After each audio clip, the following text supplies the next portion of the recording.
There's a book of Ecclesiastes, chapter 26, verse 28. There be two things that grieve my heart, and the third maketh me angry, a man of war that suffereth poverty. First and foremost, I would like to call out Yahweh Shem El Shai, Bashem Kakodash, the ones to the apostles and elders of Great Millstone well. Peace, blessings, salutations to the whole light, to all you brothers out there pushing the word in truth and sincerity. Shalom, to all you brothers, stay strong, pushing the quick lesson. And I want to speak on the fact that for a long time, the U.S. government, quote unquote, would say how they would help or they would aid the troops that came back home, the veterans, the people that went to war for this country, the people that actually stood out in the middle of a desert, in the middle of the snow, whatever country they were put at. And they would fight these different countries. They would actually be shooting at different militaries from different parts of the world. So these individuals they actually put their life on the line, and the government promised them that they would actually take care of them. Okay, as soon as they step foot back home here in America, they would actually take care of them. They wouldn't even have to work any longer.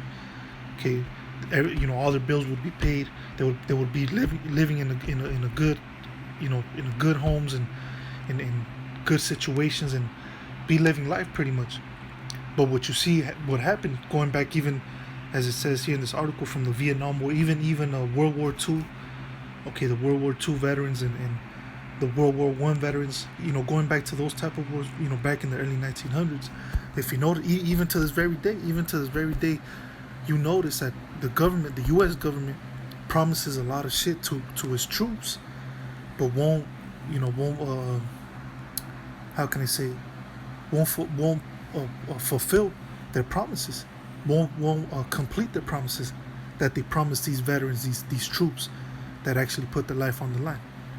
Which I'm not trying to defend them. I'm not, if you, first of all, if you went to war for this country, for America, okay, first of all, in my eyes, you're a stupid idiot.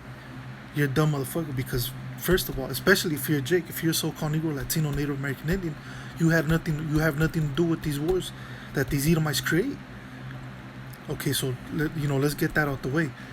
You Jakes that are in these militaries, man, fuck you motherfuckers, man. Because then if you really look at it, man, some of you motherfuckers, some of you Jakes that are still in the military, whatever branch it is, whether it be the Navy, the U.S. Navy, the Marines, the U.S. Air Force, whatever military branch you're in, a lot of these Jakes that are still in the military, the U.S. military, they're going to fight against Yahweh Shai. So fuck them. Okay, they're actually going to try to combat against Yahweh Shai and the angels. So, fuck them. We don't care about them. Okay, and I'm not trying to defend the U.S. military or nothing like that, or the troops, but I'm just trying to make the point or prove the point that the U.S. government never cared about its military. Okay, the U.S., all these promises that they try to promise these individuals, and they believed it. Okay, like some stupid zombies, like some fucking puppets, and you deserve everything you get for trusting in this government. Okay, so I'm not even trying to defend you individuals or defend these people, but I'm just trying to make the point that the U.S. government has always been about bullshit. It's always been about lies. It's always been about propaganda and falsehood and false information. And the U.S. government never gave two shits about you motherfuckers, man. You individuals that stepped foot in these different parts of the world and actually fought for this country. They never cared about you dumb idiots. So now you come home and now you don't have no help, you don't have no aid. Okay. And as a matter of fact, the civilians are actually trying to help their own veterans. Okay, you actually have civilian made what do you call them? Charities, like the Wounded Warriors. You have the POWs, right? The Prisoner of War charity. You have the Wounded Warrior charity. You have all these charities that were actually created by U.S. civilians to actually. So you have people in the U.S. actually looking out for these veterans, but the government ain't doing shit. The government ain't been doing shit about these people that actually went to war, and some of them with their legs blown off, coming back fucked up. Coming back, to America, started doing drugs and shit like that. So the government ain't never gave two shits about you individuals, man. Okay, but it says here 60 years after use of Agent Orange in Vietnam, U.S. still fails to recognize all its victims, even among own troops. Veteran tells RT. So this is a veteran telling this certain platform, this news media, which is RT News, that the government ain't looking, they ain't looking out for them, which we already knew that, man. We already knew that.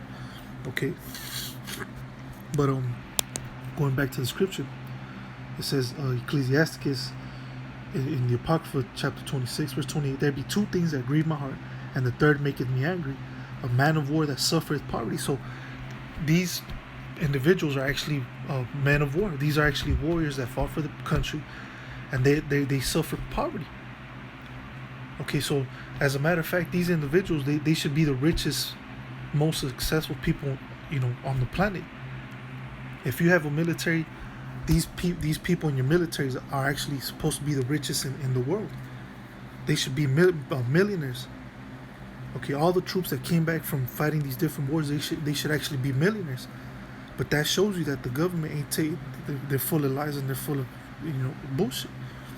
Okay, so it says a man of war that suffers poverty, and this is what these veterans come back to, man. A lot of them become homeless. A lot of them become, they don't have shit. They don't have shit. But this is just another example. This article right here is just another example of what the U.S. military, the U.S. government really feels about about its own troops. Okay, they don't give two shits. They don't take care of them at all. Okay, they just use them, and then they discharge them, and then they throw them out. They throw them out to the trash. And then they get the next set of dummies, the younger generations, to come in. They do the same shit. And this has been the constant situation like that. Okay. But yeah, that's pretty much it. It was just a quick little lesson on Esau, man. Esau doesn't even care about its own kind, its own people, because there's also a lot of Edomites.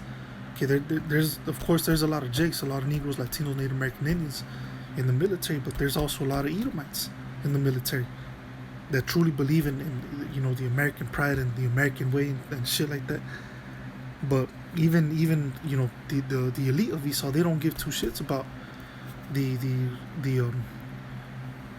lower totem pole Edomites, and they never did and they never will. And that's why a lot of these Edomites from the Bible Belt, which a lot of them are Jakes, but the majority of those people, those Edomites down south, that's why they don't trust in their own government. They're ready to fucking pick up arms, like the NRA. You got different militia groups, that they don't even believe in they don't even trust in their own government. And these Edomites, they're willing to go to war with the higher up Edomites.